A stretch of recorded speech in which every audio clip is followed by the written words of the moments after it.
Heritage mode. Wind pulled at the window screen and made a small tremor in the frame.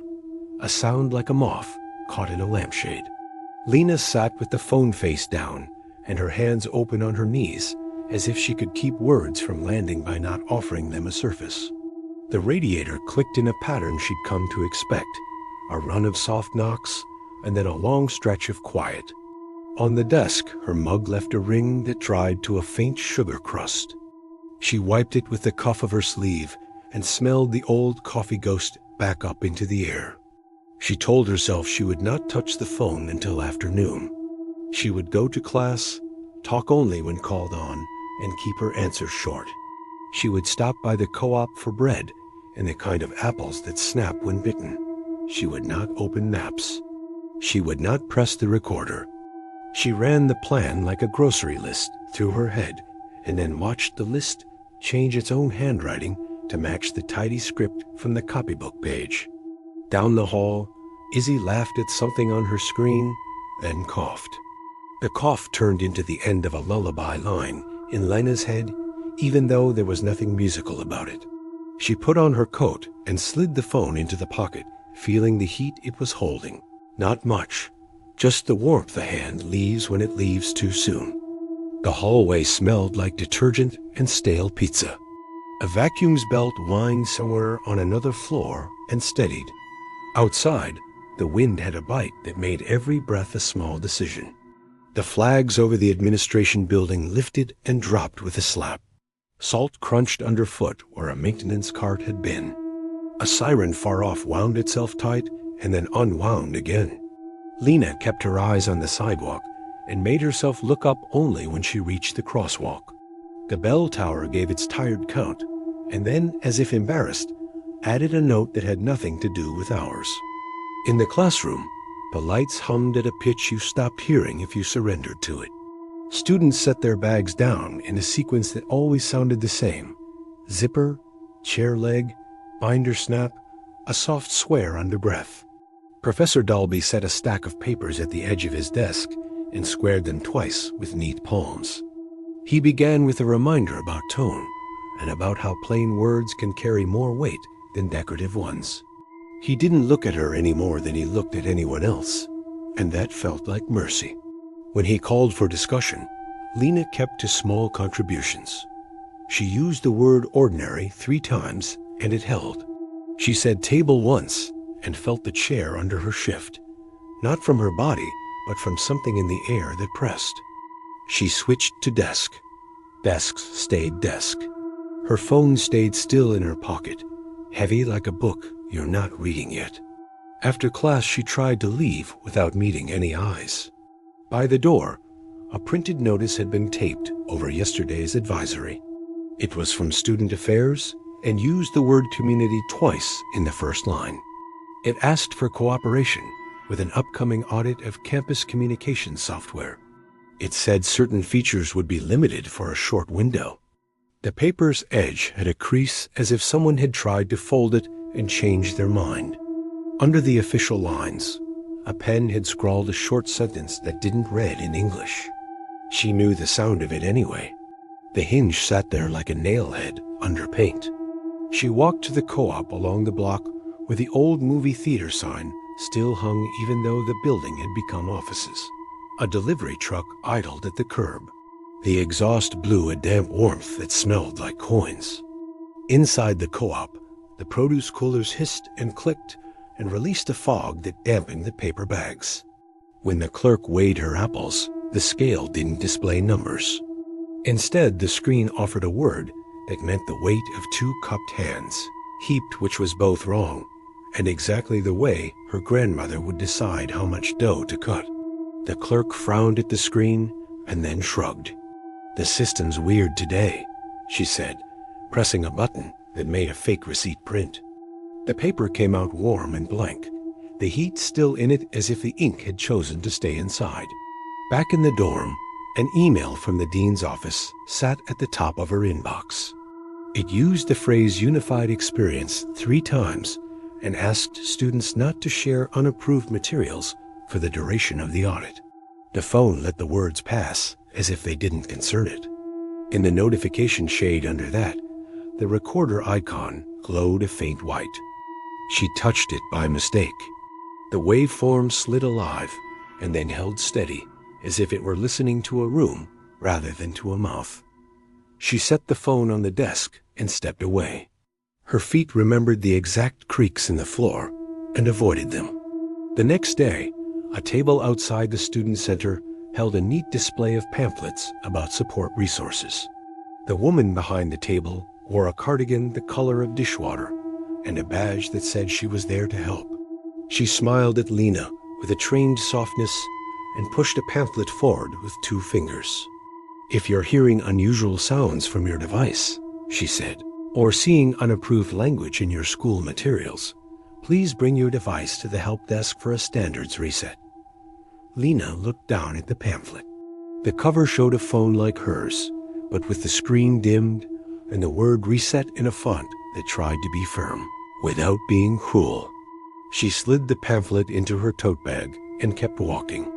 Past the table, the student radio station sent its signal through speakers in the hallway. The song's chorus hummed on a vowel that found the hinge and leaned on it without knowing what it was touching. That evening, Professor Dalby sent another message, just a line to say he'd like to see the second draft when she was ready. He said he was learning to say her last name the way her grandmother would have said it, and that it changed the bones of it in his mouth. She almost replied with the hinge, just the first half, then stopped. She typed thank you and sent it before the phone could turn anything. She started using the recorder in the afternoons when Izzy was at the gym, and the hall settled around its own mechanical breath. She named the files by day and name, but the phone changed the labels to a system it liked better. She told it small things first. The cloth over her grandmother's table when company came, the way the freezer door in the pantry stuck if you didn't lift at the handle, and give it a small bump with your hip, the rule about not talking when the elder set the dish down. She said the hinge in a whisper, and then not a whisper, and felt the difference in the way the air in the room took it. Once, the recorder asked a question, not in words she could read, but in a low tone that rose at the end, the shape of a question without a mark. She answered anyway, describing the old school building with its high windows and smell of paste, the teacher's desk with its shallow drawer where the ruler lived the way the rule in that classroom was the opposite of the rule at home. The recorder didn't answer. It placed a mark in the file, a little notch she would see later when she scrubbed through to listen. The change in maps widened. Street names on printed signs seemed right for half a day and then differing by evening. A classmate made a video about it and posted it to a platform that usually ate this town's days without ever noticing where they came from. He stood under the green sign that used to say a number and a name and pointed up at the older words. He made a joke about the city finally catching up to what people had always called things. In the comments, someone from a different state wrote a line in a language that wasn't their own. The hinge sat in the middle of it and held. With the audit in place, campus services slowed down. The writing center cut its hours and posted a new sign asking again for English only. The help desk grew a line that wrapped down the stairs. Students held their phones like hot plates. The staff at the end of the line had the tight smiles of people hiding a bruise under a sleeve. The big printer in the library started spitting its first page backward now and then, the way a cough tries to become a word and then gives up. Lena thought of giving the phone over. She thought of the neatness a standards reset promised, the calm of red underlines and steady spellings in maps that did not insist. She pictured herself handing the device to the clerk and then leaving and then sleeping. In that picture, she woke with a hollow between her ribs where something had once lived. The picture made her throat hurt. She carried the phone to the river instead. The sky had the color of paper left in a window too long. A thin crust of ice came and went at the edges of the water, depending on the wind. The rail held the same worn places as before. She placed her elbows on it and felt how wood remembers that it is older than paint. Across the way, The woman she'd seen once before stood again with her phone held flat in both palms like an offering. They didn't look at each other. The hinge did the looking. Lena began to say names of small things. The bowl with the crack and the thread of glue that stopped it from becoming two bowls. The spoon with the handle worn to the shape of one person's thumb. The word for the smell of rain when it hits hot asphalt out by the highway. A road that had another name now, which maps respected. She said the word for the silence that comes over a table when a story enters it. She said the word for a rule that holds a family but gets them marked in other rooms. She spoke until her jaw ached in a good way. When she was done, the phone did not save the file right away. It waited to see if the air had anything else to add. When the air didn't, it saved. The next morning her class met in a smaller room because maintenance had taped off part of the main one to fix a buzzing ballast. The smaller room had a smell like old fish tank and copy toner. The heat clicked on and off, a pulse that made everyone a little short. Professor Dolby passed back more drafts. A line on the board from someone else. S-class read. Write it so it feels like a hand reaching for another hand in the dark and not grabbing air. He hadn't erased it. He let it be the room's extra instruction. When Lena's turn came to speak, he asked how she was handling the two versions. Carefully, she said. The class smiled. She felt kind for a breath and then tired again. Sometimes the English feels like it's dressing for company. Sometimes the other words act like they own the house and never left. She kept her voice flat. She let the hinge sit inside own and inside left, small and private. A voice from the back said, "You can't turn in a paper that's not English, though." It wasn't cruel. It sounded like someone saying the road is closed. "They'll knock you down." They did, she said. Then they did something else. She did not say what. She didn't say the line he had written on a rubric that she kept in her pocket and folded and unfolded until the paper felt like cloth. She didn't tell them he had said he didn't know anyone still had this. She kept that part where it belonged. After class, the professor stopped her with a small tilt of his head. He said, "You know you're not the only one." She nodded. Her throat felt thick as paste. He added, "If anyone gives you trouble, tell me. Or don't. Just keep the work safe." He made a face that said he knew he had no power to help the way he wanted. He let the door swing and catch itself with a slow bump. By the end of the week, the help desk line had gone down. People decided what they would keep and what they wouldn't. The phones that went through the reset didn't stay obedient. Some reverted by evening, some held still for a day or two, then slipped back to their habits like a smoker telling himself he can have just one. The dean's office sent a new message that used words like partnership and respect and policy. It asked students not to use unapproved language in public spaces. Someone had drawn a small smiley face in pencil next to the word unapproved on the printed version in the lobby. Somebody else had erased it, leaving a faint ghost that looked more like a closing parenthesis than a face. Lena's mother called at dusk from the kitchen, the radio on low as always. Pan spoke a language of their own in the background. "Your aunt says the church near the river is open again," her mother said. "Not the big one. The little one nobody uses much. Folks have been going there to say things into their phones without being looked at. Is that true?" "It's open," Lena said. "I've gone to the rail outside." She pictured the rail under her hands and the woman across the way, and the my, cold that sharpened every vowel. "Your grandmother used to stand under that eave the year the roof leaked," her mother said. "She would have liked seeing your breath in the cold and hearing those old sounds turn back into something you wanted, not something that came to bruise you." "She had a rule," Lena said. "She had too many," her mother said, but her voice pulled soft around the words in a way that let you hear love. "Listen, if the school starts waving its papers at you, call me. They already waved. Wave back, or don't. Keep your head down.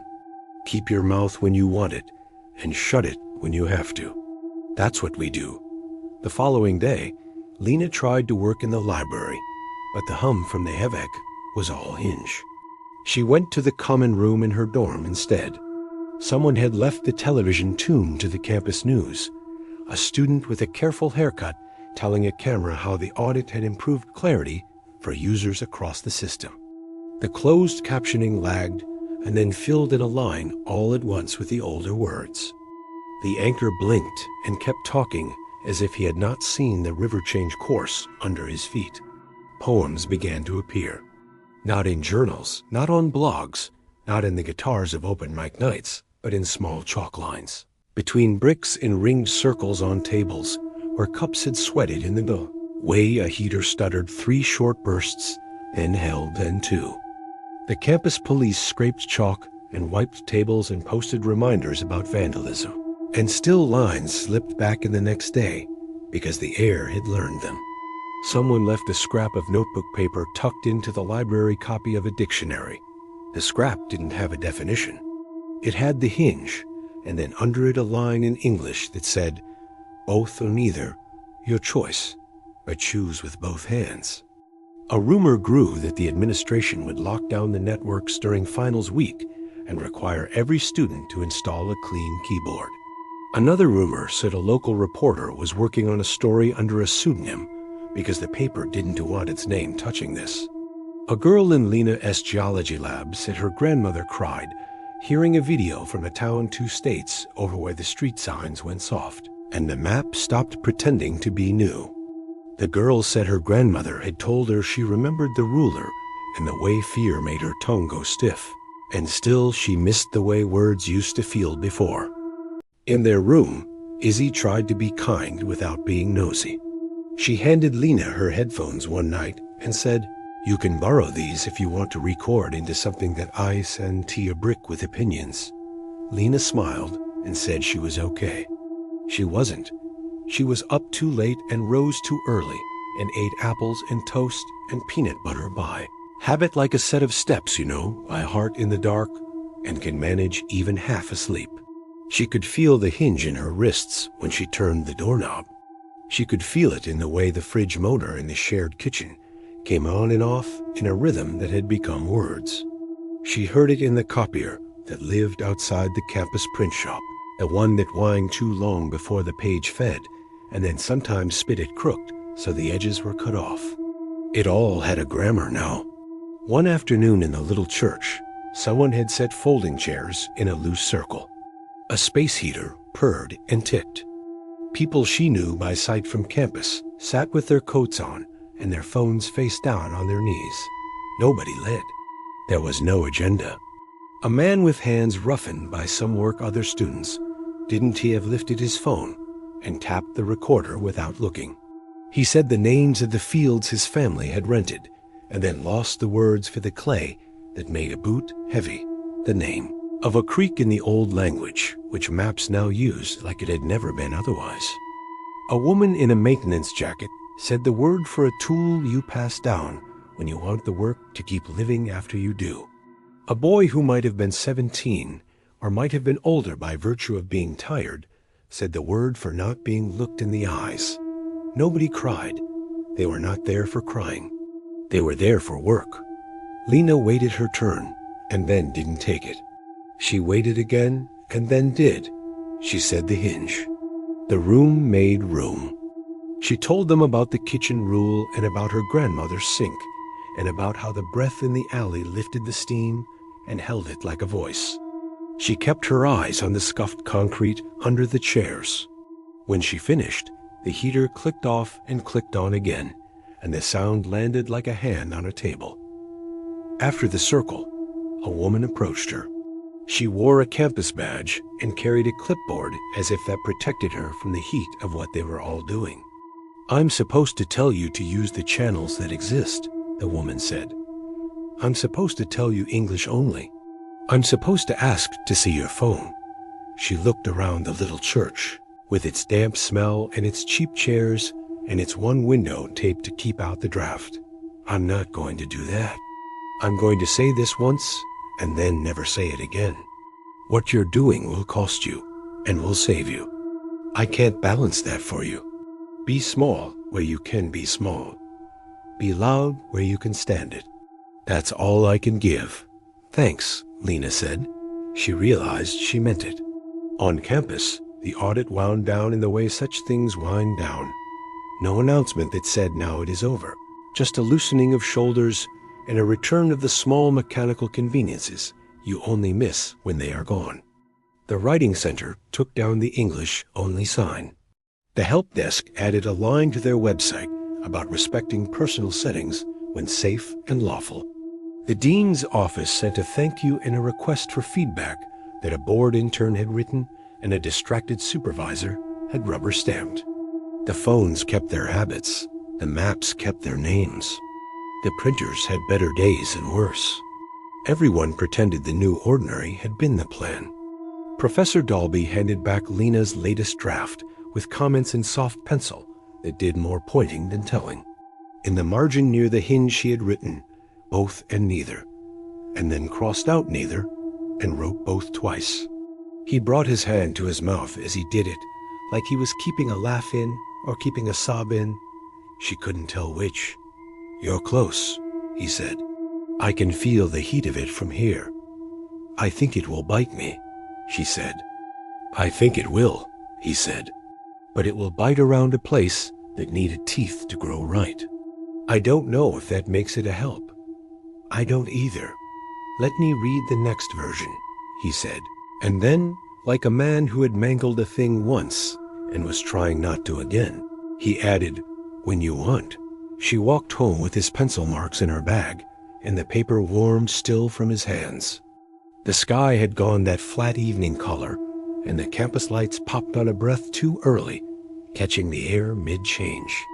She passed a bench where a first-year student sat with his head down and his phone, on his knee vibrating with steady little pulses. He held his other hand out like he was catching rain. She wanted to tell him to go inside. She wanted to tell him to stay out until he had said what he needed. She kept walking. Her mother called again, just after dinner. The radio hummed low. A pot clattered. I found your grandmother's copybook, her mother said. A box fell open in the attic, its damp in spots. The ink ran. You can still see how she made her letters, like fence posts, like she believed there would be a field for them to stand in. Lena pictured it, the ruled lines, the slow shapes. Can you send pictures? I tried, her mother said. My phone wouldn't hold the images in messages. It put them in some folder I can't find. I think it's mad asked it to do anything plain. I'll bring the book when I come up. You don't have to. I want to. I want to see that church again. I want to stand by the rail where your grandmother stood and see if the air still knows her. Maybe it does. Maybe it only knows the shape we make when we hold the hinge in our mouths. They were quiet then, with the kind of quiet that isn't empty. The fridge clicked. The dorm's pipes thumped. Somebody down the hall tried to open a stuck drawer and then gave it a small bunk with a hip, a vibration that traveled through the building and into Lena's palm where she held the phone. On the last morning before finals, snow fell soft enough to make even the campus police drive slower. The little church had a snow line like a hymn. Inside, the heater made a small battle of it and lost. People wore their hats and gloves and spoke anyway. A maintenance worker turned off the lights and turned on 2 lamps that made the room a little more like a living room, a little less like a spare closet. Someone set a pot of coffee on a hot plate. The smell chose the old words before anyone did. Lena stood and didn't speak. She didn't want to be the center of anything. She let the room work. A professor from a department she would never take a class in said the name of a plant in the old language, and then the name in English, and then stood there holding both like 2 ends of a rope. A janitor she had exchanged nods with at midnight more than once said the word for a stain that won. Tea come out, and the pride of leaving it to remember where a thing happened. The boy who once said you can to turn in a paper that is not English came and stood by the door and didn't to try to shush anyone. He didn't talk either. He looked like he was building a shelf in his head and deciding which pieces needed glue. Outside, plows pushed the snow and made that metal scrape that makes your teeth grit even when you're not touching the shovel. The bell tower added a note between notes like it had learned to do. The phones recorded and did not record and kept time without telling anyone they were doing it.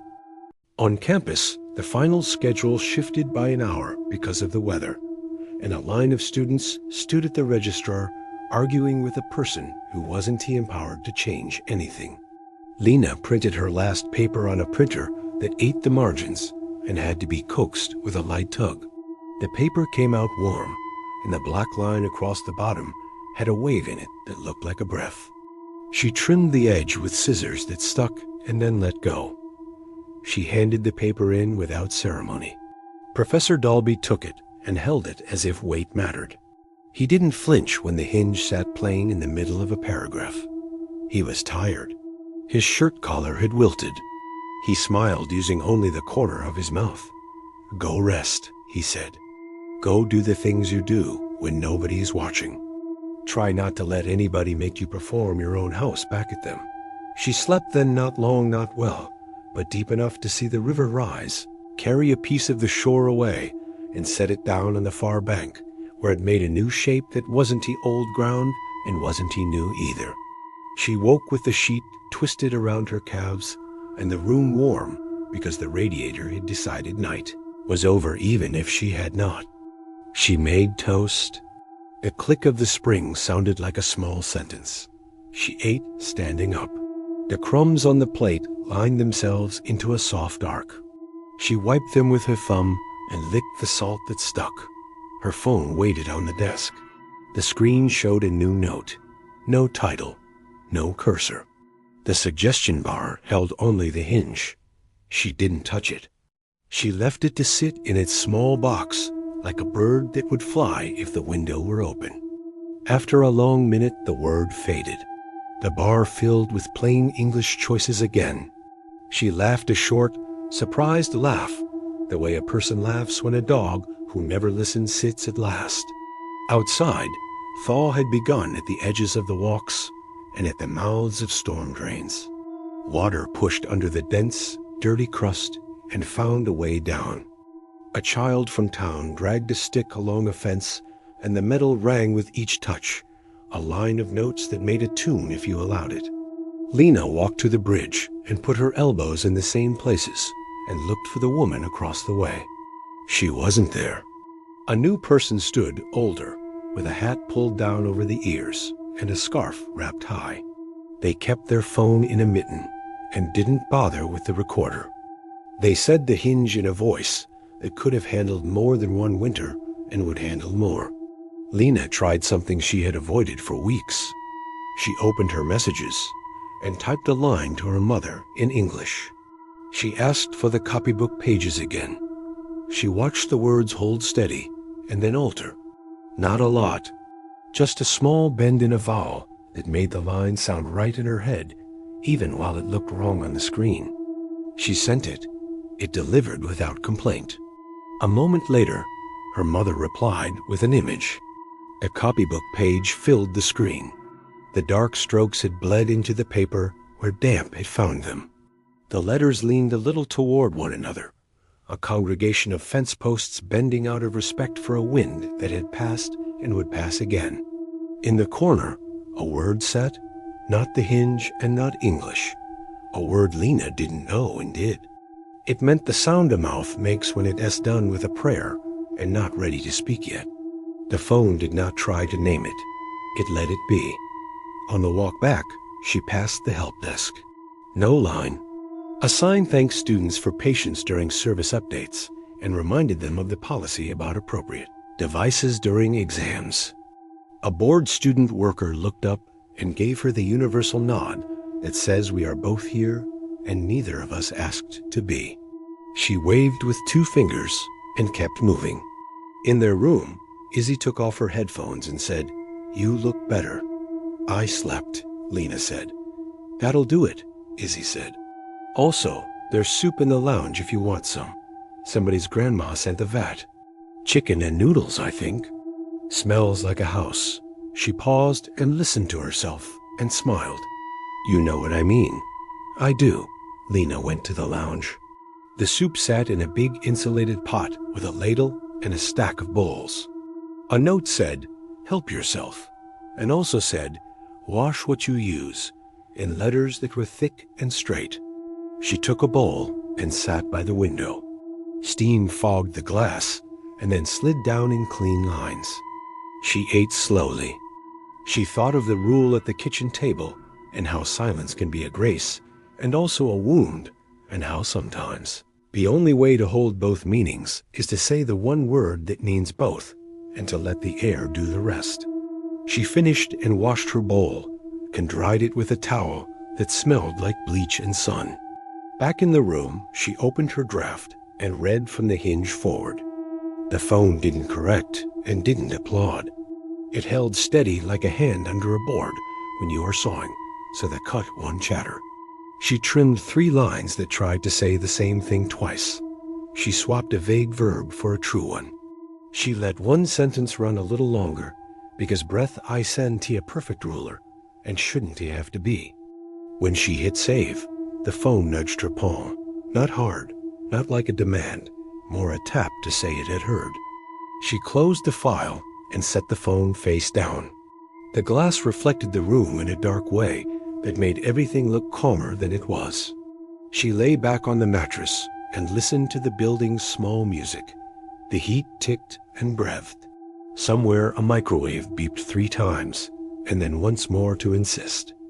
The wind took a loose edge of something outside and flapped it until whoever owned it would come and smooth it and set a brick on it to keep it down.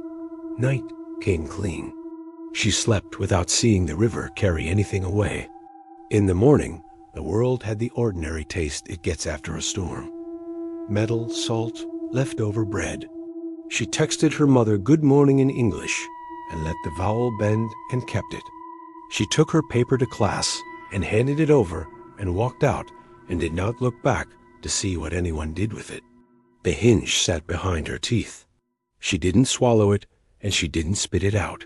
She held it there. It felt like a coin someone had pressed into her hand for luck and for debt at once.